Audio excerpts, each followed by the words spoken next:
The dust was the first thing that greeted you, thin and insidious, coating everything in a uniform layer of decay. It clung to Alara's worn skirt, settled in the fine lines etched around eyes that had seen too much too soon. This town, Hope's End they'd ironically named it, was choking on it. Not just dust, but despair. It had been fading for years, leeching life away drop by drop, but since Pa was gone, since the mine closed and the creek ran thin, it felt like the final breath was being held, waiting to exhale into oblivion. Alara stood on the porch of what had been the parsonage, now just another leaning structure against the indifferent sky. Inside, the air was thick with the ghost of sanctity and the scent of mildewed Bibles. Her father, the Reverend Thorne, had preached resilience, but resilience felt like a mockery when the very earth beneath your feet seemed to crumble. He'd left, chasing some rumored opportunity in a faraway territory, promising to send for her. Letters had dwindled, then stopped. Abandoned. The word tasted like ash. She was 17, alone, and adrift in a town that had little pity to spare. The remaining townsfolk saw her as another burden, another mouth, the daughter of a man who had promised salvation but couldn't save himself from leaving. Their gazes were heavy with judgment and their own fear. Survival here was a calculation of scarcity. Water was hauled from a failing well, food was meager, and hope was a currency long spent. Across the rutted main street, the only building that seemed to possess any semblance of life, albeit a murky, dangerous one, was the saloon, the last drop. From its swinging doors, the tinny sound of a broken piano drifted, punctuated by raucous laughter and the occasional sharp word. And within its walls resided the town's other enigma, the one who embodied everything Alara had been taught to shun. Ryder. He'd arrived a few months ago, a silent shadow with eyes that missed nothing and hands that moved with unnerving speed. He didn't mingle, didn't talk much, just sat at a back table, nursing a drink, his presence a quiet, coiled threat.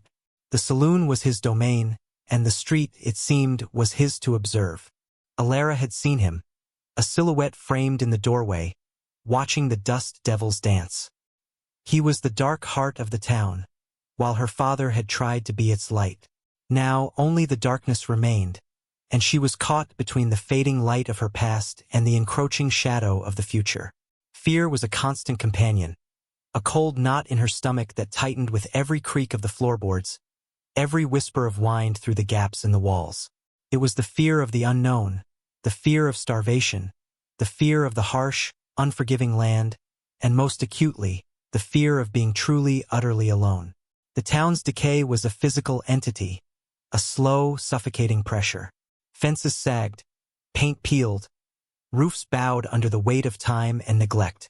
The general store was mostly empty shelves, its proprietor's face gaunt with worry. Children were too quiet, their games lacking the boisterous energy of youth, replaced by listless wandering. Alara spent her days trying to maintain the parsonage, a futile effort against the relentless elements. Dust motes danced in the slivers of light that pierced the grimy windows, illuminating the futility of her task. She mended her clothes until they were more patches than fabric, rationed the meager supplies her father had left, and walked the edges of the town, searching for anything roots, berries, anything edible the harsh ground might yield. The townsfolk avoided her gaze. Mrs. Gable, whose children had sat in the front pew every Sunday, would quickly turn away when Alara approached the well. Old man Hemlock, who used to greet the Reverend with a tip of his hat, now shuffled past without a word. It wasn't just indifference. It felt like a quiet condemnation, as if her presence was a reminder of their own dwindling fortunes, their own abandoned faith. The saloon, the last drop, felt miles away, a different world entirely, yet it was the only place that seemed to resist the town's slow death, fueled by vice and desperation. Ryder was the king of that realm, a figure whispered about, feared, and grudgingly respected for his quiet competence. Stories, likely exaggerated, circulated about his past of quick draws and settled scores. He was everything her father preached against, a symbol of the lawlessness that stalked the edges of civilization. And yet, in her loneliest moments, Alara would find her gaze drawn towards the saloon, a morbid curiosity mixed with a desperate, unnamed feeling. There was strength there, undeniable and potent, even if it was born of violence. It was a strength she utterly lacked. The air grew colder as the days shortened, the promise of a harsh winter adding another layer to the pervasive anxiety. Survival was becoming not just difficult, but a near impossibility. The town wasn't just dying. Something felt like it was actively killing it. Whispers circulated of outsiders sniffing around, of unfair deals being made, of people being pressured to sell their land for next to nothing. The threat was amorphous, but its effects were real, tightening the noose around hope's end. Alara heard the talk, pieced together fragments of worried conversations, her fear solidifying into a chilling certainty that their hardship was not merely bad luck, but deliberate. Alara needed water. The parsonage cistern was dry, and the town well was guarded by the silent disapproval of the women gathered there. She waited until dusk, when the shadows lengthened and people retreated indoors, hoping to draw water unnoticed. As she approached the well, bucket in hand, a figure emerged from the side of the general store, blocking her path. Jedediah. He was the store owner's son, a lout known for his cruelty, who'd made her life miserable since her father left. Well, he sneered, his breath smelling of stale liquor, likely from the last drop. Little preacher bird, come for your share? Don't you think you've taken enough? He gestured vaguely at the empty buildings. Alara felt her heart pound, but she held her ground, her grip tightening on the bucket handle. I need water, Jedediah. Need? Everyone needs something. He stepped closer, his eyes lingering on her in a way that made her skin crawl. Maybe you could earn it. There are ways a pretty girl can earn her keep in a town like this. His hand reached out towards her arm. Before he could touch her, a voice cut through the twilight, low and even, carrying a weight that stopped Jedediah mid-movement. Leave her be. It wasn't loud, barely a ripple in the quiet air, but the effect was immediate. Jedediah froze, then visibly flinched, turning towards the voice. Ryder stood silhouetted in the deepening shadows near the saloon doors, a silent, formidable presence. He hadn't moved, hadn't raised his voice, but the message was clear. Jedediah hesitated, glancing between Ryder and Alara. The loutish grin vanished, replaced by a sullen fear. He muttered a curse under his breath and sidled away, disappearing into the gloom between buildings. Alara stood trembling, the adrenaline coursing through her. She looked towards Ryder. He met her gaze for a fraction of a second, his expression unreadable in the poor light, before turning and melting back into the darkness of the saloon. He hadn't spoken to her, hadn't offered comfort, just intervened. It was a small act, maybe born of nothing more than a disinclination for petty harassment on his street, but it was the first time anyone had offered her any form of protection. The fear remained, but a sliver of something else, confusing and unsettling, joined it. She was wary of him, of his world, of everything he represented, yet the swift, quiet efficacy of his presence was undeniable. She drew her water, her hands still shaking, her mind replaying the brief, charged encounter. The next day, the threat became undeniable. A small crew arrived, men in dark, city clothes, accompanied by burly figures who looked more like hired muscle than surveyors. They rode through town with an air of entitlement, posting official-looking notices on doors. Eviction. Notices demanding immediate payment of back taxes the town barely knew existed, backed by claims from a distant land company Alara had only heard whispered about. They gave a deadline, 30 days. Pay or be removed. The ruthlessness of it was a physical blow. 30 days in this town meant facing winter with nowhere to go, no resources, driven from the only homes they had. The townsfolk gathered in small, terrified knots, the fear now palpable, shared. Arguments broke out, accusations flew, blame for inaction, blame for the state of the town, blame for everything and nothing. Alara watched from the edge of the crowd, a cold dread spreading through her. This wasn't just hardship. It was an attack. The men from the company rode out as quickly as they arrived, leaving behind a wave of panic and despair. People talked of leaving, of scattering, accepting defeat. But where would they go? The surrounding land was barren, the next town days away, and winter was fast approaching. Scattering meant certain death for many, especially the old and the weak. As the sun dipped below the horizon, painting the sky in hues of bruised purple and orange, Alara sat alone on the parsonage steps. The notices fluttered in the wind like white flags of surrender. Everything felt lost. The resilience her father had preached about, the faith he had instilled, felt like hollow concepts in the face of such brutal reality. But watching the sun sink, casting long, desperate shadows, something hardened within her. Not faith, not exactly, but a fierce, primal refusal to simply lie down and die. She thought of the children in town, their fearful eyes. She thought of the dignity her father had tried to cultivate here, however fragile. She thought of Jedediah's sneer, and the quiet power of Ryder's intervention.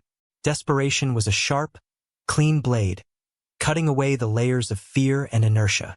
She couldn't save them all, perhaps she couldn't save any of them, but the thought of simply fleeing, scattering into the wilderness to freeze or starve, was unbearable. It was surrender, and something deep inside her, awakened by the absolute nature of the threat, refused to surrender. An impossible idea began to form, born of desperation and the memory of a silent protector in the shadows. It was a dangerous, terrifying idea, but the alternative was worse. The walk to the saloon felt like crossing a threshold into another country. The air around the last drop was different, thick with the smell of whiskey, sweat, and something indefinable, perhaps the scent of desperation and contained violence. The swinging doors seemed to beckon and repel simultaneously. Alara hesitated outside, smoothing her worn skirt, her heart hammering against her ribs. She could feel the eyes of the few people left on the street on her back, their silent judgment a heavy cloak. Preacher's daughter walking into that place. She pushed through the doors. The noise hit her first, a cacophony of voices, shuffling feet, and the off-key piano. Smoke hung in a blue haze, obscuring faces. Heads turned as she entered. Conversations died down. The air crackled with sudden, uncomfortable silence. She ignored the stares, her gaze scanning the room until she found him. Ryder was at his usual table in the back corner, a glass in front of him, watching her with those unervingly still eyes. He didn't react to the stir her presence caused, didn't invite her over, simply waited. She walked towards him, every step a conscious effort, feeling the weight of the room's attention on her. When she reached his table, she stopped, not sitting. The silence from the other patrons was absolute now, thick with expectation. Ryder waited, his expression unreadable. Alara swallowed, her voice trembling slightly despite her effort to keep it steady. Ryder, he nodded, a slight inclination of his head. Nothing more. You saw the notices, she said, her voice gaining a little strength. They're going to take the town. In 30 days he didn't respond, just watched her. We can't pay. Most people here have nothing left, she paused, gathering her courage. This was the hardest part. Asking him. I don't know how to fight this. None of us do. They have money, men. She looked around the desolate room, then back at him. You helped me the other night. His gaze remained steady, giving nothing away. Jedediah wasn't worth the trouble, he said, his voice low and gravelly, the first time she'd heard him speak more than a few words. It wasn't an offer of continued help, just a statement of fact about a minor inconvenience. She pressed on, ignoring the dismissal in his tone. This isn't Jedediah. This is everything. They'll drive everyone out. People will die. She took a breath. I need your help. To stop them. There it was. The impossible proposition. Asking the gunfighter to save the dying town. Ryder was silent for a long moment, the weight of it settling between them. The saloon patrons held their breath. Finally, he spoke, his eyes searching hers. Why would I care? His voice was devoid of emotion. It's not my fight. Alara hadn't anticipated the bluntness of his refusal, or rather, the question that lay beneath it. Why would you think I would? She stood before him, suddenly acutely aware of the vast gulf between them. He represented a world of self-interest and survival by force, she a world of community and faith that had crumbled to dust. Desperation gave her courage. Because, she said, her voice gaining a surprising firmness, it will be your fight. When this town is empty, when they own everything, they'll move on. And there will be nothing left. For anyone, she looked around the saloon, meeting the curious, watchful eyes of the patrons. This is the last place standing. When it falls, there's nothing between here and wherever they came from. She turned back to Ryder. This town may be dying, but it's ours. Or it was. And if they can take it just because we're weak, they'll take whatever they want next. Is that the world you want to live in? One where the strong just take from the weak until there's nothing left. It wasn't a plea for charity, but a challenge, an appeal to something practical, maybe even a twisted sense of order he might possess. Ryder leaned back in his chair, his eyes narrowing slightly, studying her not just with curiosity now, but perhaps a flicker of reluctant interest. He didn't speak, just listened, his gaze intense. Alara felt a fragile hope stir. She wasn't just the preacher's daughter anymore. She was the one speaking for a dying place, for the fear she saw in everyone's eyes, for her own desperate need to not be utterly consumed by the darkness. She had nothing to offer him but the truth of their situation and the sheer audacity of her request. He had the capability, the knowledge of the world she lacked. It was a fragile, unequal exchange. He picked up his glass, swirling the amber liquid. The silence stretched, heavy with unspoken possibilities. The air in the saloon remained still, everyone waiting. Finally, Ryder took a slow sip of his drink. He set the glass down and met her gaze again. "What do you propose to do?" he asked, not committing, not agreeing, but engaging. It was a question, not a rejection. A tiny crack had appeared in the wall between their worlds. Ryder didn't announce his help. He didn't shake her hand or make a promise. Instead, the next day, things began to shift in subtle, almost imperceptible ways. One of the hired hands from the land company, swaggering through town, found his path consistently but accidentally blocked by Ryder's presence. A quiet barrier that left the man unnerved.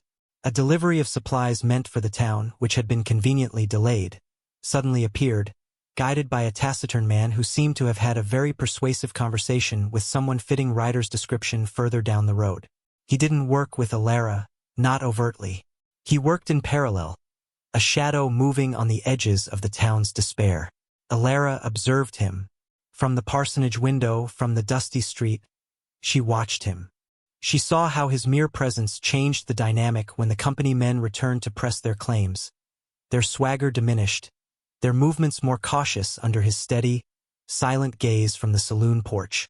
She saw him talking, briefly, quietly, to some of the more capable townsmen, the blacksmith, a former miner.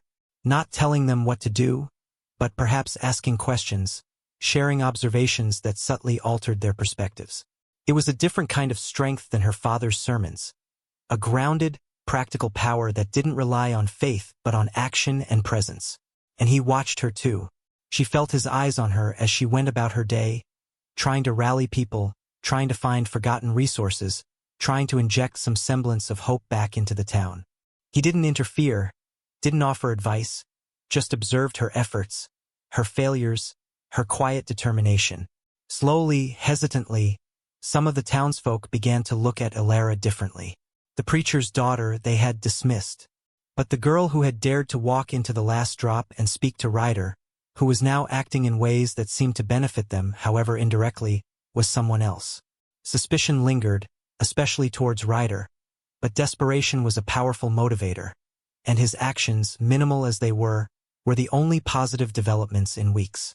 Alara, in turn, began to see Ryder not just as the gunfighter in the saloon, but as a man of quiet capability, someone who acted with precision and purpose, who didn't waste words but made his presence felt. Their communication remained almost entirely nonverbal, a series of observations and reactions, a slow, tentative dance of earned trust. The threat of the deadline loomed, 30 days becoming 20, then 15. The company men grew bolder when Ryder wasn't around, but retreated into resentful muttering when he was. It was a fragile stalemate, one that couldn't last. Alara knew they needed more than silent deterrence. They needed a plan, and they needed to act together. The turning point came during a confrontation near the failing town well. Two of the company men, emboldened by drink and the absence of Ryder, tried to destroy the well pump, a cruel act that would cripple the town. Alara was among the first to see them, shouting in alarm. Several townsmen, hesitant but spurred by the immediate threat to their water, ran out. A scuffle broke out. One of the company men pulled a knife. Just as things turned dangerous, Ryder appeared, seemingly out of nowhere, moving with impossible speed. He didn't draw a gun. Instead, he disarmed the knife wielder with a few swift, precise movements, leaving the man howling in pain on the ground. His wrist twisted at an unnatural angle. The other company man froze. Ryder didn't speak. He simply stood there, a silent, formidable figure, the epitome of controlled power. The message was clear: this far and no further. The company men, shaken and defeated, retreated. The townsfolk who had witnessed it were stunned into silence. Then a ripple of cautious hope. Ryder had protected them. Not for pay, not for glory, but simply because he was here, and they were being attacked. Alara stood near the well, watching him. As the tension subsided, Ryder glanced at her. For the first time, she saw something other than stoicism in his eyes. A fleeting weariness, perhaps, a glimpse of the cost of living the way he did. It was a moment of shared vulnerability, the quiet acknowledgement of the harshness they both faced, albeit in different ways. The men who had helped defend the well, their faces etched with fear and adrenaline, looked at Ryder with newfound respect, and then at Alara, who had raised the alarm and stood her ground. In that shared moment of defiance and protection, something shifted. The preacher's daughter and the saloon gunfighter were no longer just isolated figures. They were the ones who had stood against the tide. Later that evening, Alara approached Ryder again. This time not in the public space of the saloon, but outside, in the fading light. The conversation was brief, pragmatic. "They'll be back," she stated, stating the obvious. "With more men. They won't stop now." Ryder nodded, his gaze fixed on the horizon. "They see weakness. Then we show them strength," Alara replied, her voice firm. "Not just yours." The towns this time, he didn't ask why he should care. He simply said, "How?" The question was an invitation, a silent acceptance of the alliance forged in the dust and desperation. The wall was gone. They were on the same side. With the deadline looming, 10 days away, Alara and Ryder began to work together more directly.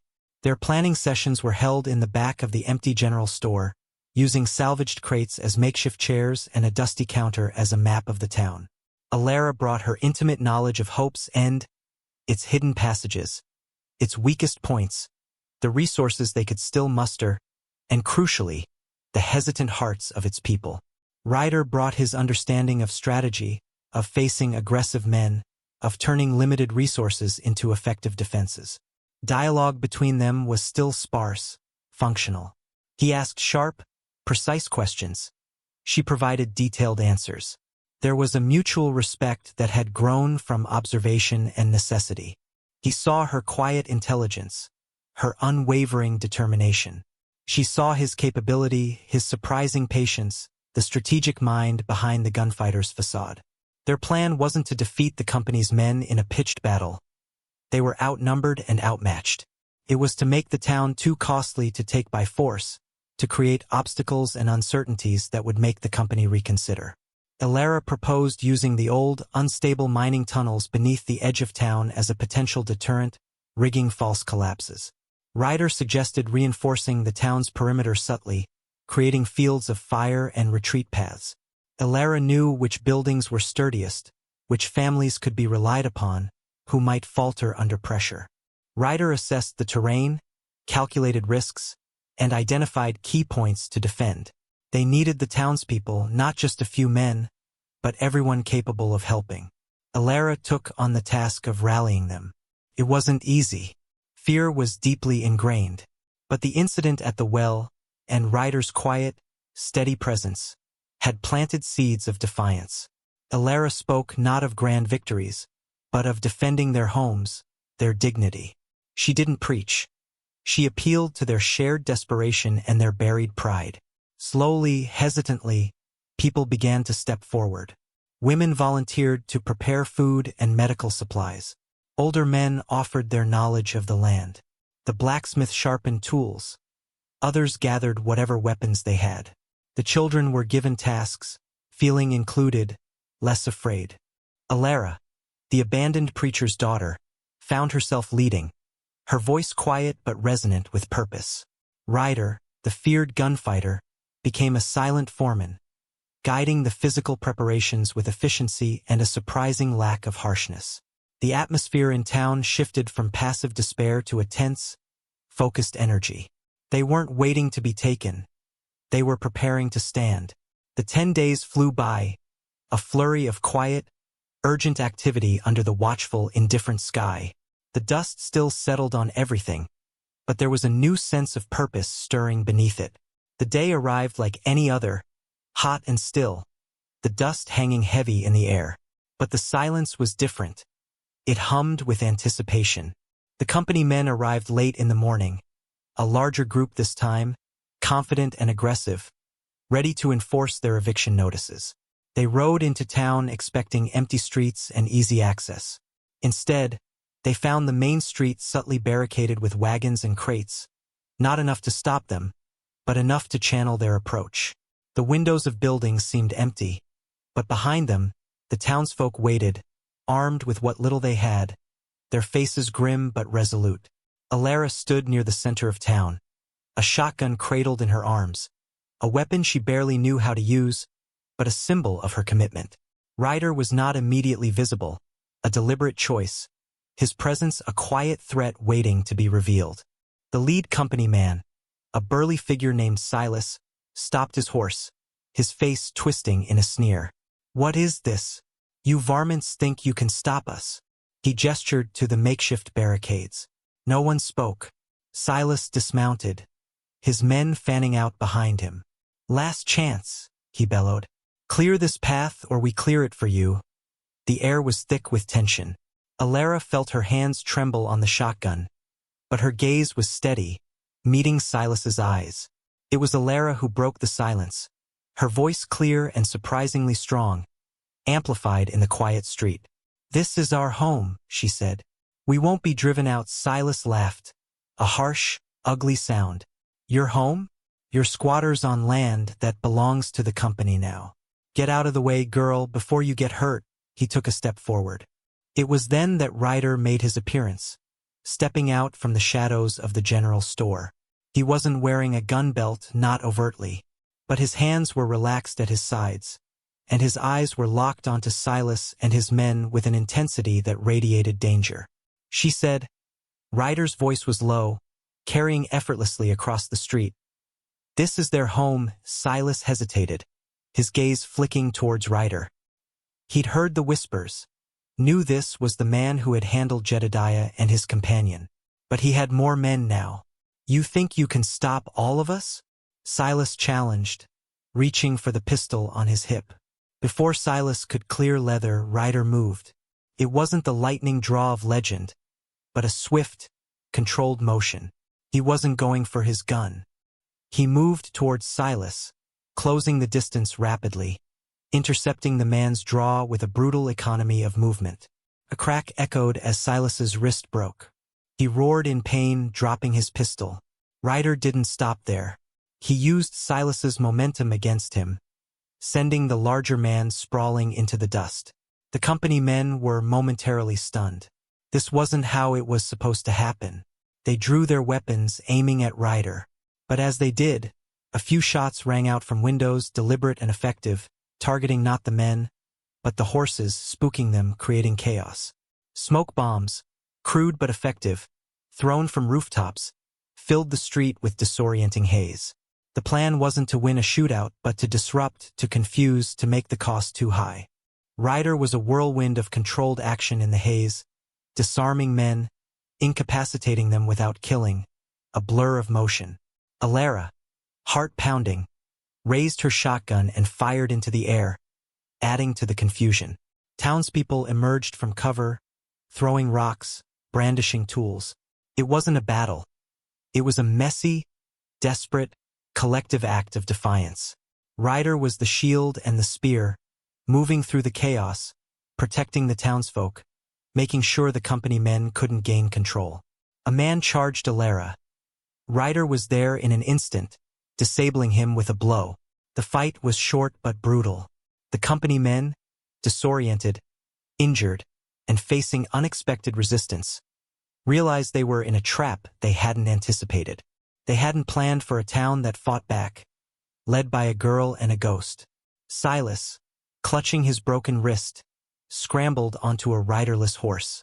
"It's not worth it," he screamed at his remaining men. "Fall back." They retreated in disarray, leaving behind their injured and their plans. The dust settled again, but this time it felt different. It wasn't the dust of decay, but the dust of conflict, of a line drawn and defended. The company men were gone, defeated not by superior force, but by unexpected resistance and a carefully executed plan. The townsfolk emerged from their hiding places, breathless, shaken, but alive. They looked at each other, at the makeshift barricades, at the injured company men left behind, who were quickly and unceremoniously escorted to the edge of town and told not to return. And then they looked at Alara. Her face was smudged with dirt and smoke, her eyes bright with adrenaline and something akin to disbelief, but her posture was straight, resolute. The fear that had defined her for so long was gone, replaced by a quiet strength she hadn't known she possessed. They saw not the abandoned preacher's daughter, but the leader who had refused to surrender, who had dared to ask for help and brought forth a protector. Ryder stood nearby, his breathing even, his movements calm, the stark contrast to the recent chaos. He hadn't suffered a scratch, a testament to his skill. He met Alara's gaze across the dusty street.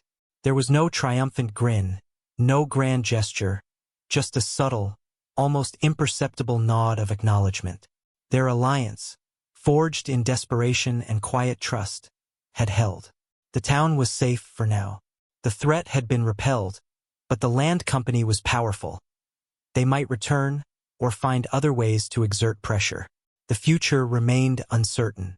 But hope's end had found its fight, and in doing so had found a flicker of hope renewed. Alara walked towards Ryder, the shotgun now held loosely at her side. The townsfolk watched them, a mix of awe and curiosity on their faces. She stopped in front of him. The silence between them was comfortable, filled with unspoken understanding. "Thank you," she said, her voice soft but steady. He nodded again. "They won't forget this," he stated, referring to the company. "They'll be back, or they'll try something else." Alara met his gaze, her expression determined. "Then we'll be ready." It wasn't just his fight anymore, or hers. It was the town's. And theirs together. Ryder looked around the battered but standing town, then back at Alara. A faint, almost imperceptible shift occurred in his eyes, something that might have been respect, or perhaps, the quiet recognition of a kindred spirit, someone who had found strength in the crucible of hardship. The town was still dying. The dust still settled on everything. The winter still loomed. But they had bought themselves time, and more importantly, they had found their resilience. Alara, the preacher's daughter who had lost everything, had helped save a town, and in the process, found her own unwavering center. Ryder, the gunfighter who lived in the shadows, had stepped into the light, not as a savior, but as a partner in defiance. They stood together, two figures against the vast, indifferent landscape, a testament to the unlikely bonds forged in the heart of darkness, proving that even in the dying light, hope, however fragile, could endure. The road ahead was long, the challenges immense, but they would face them, not alone, but together, rooted in the dusty earth they had fought to protect.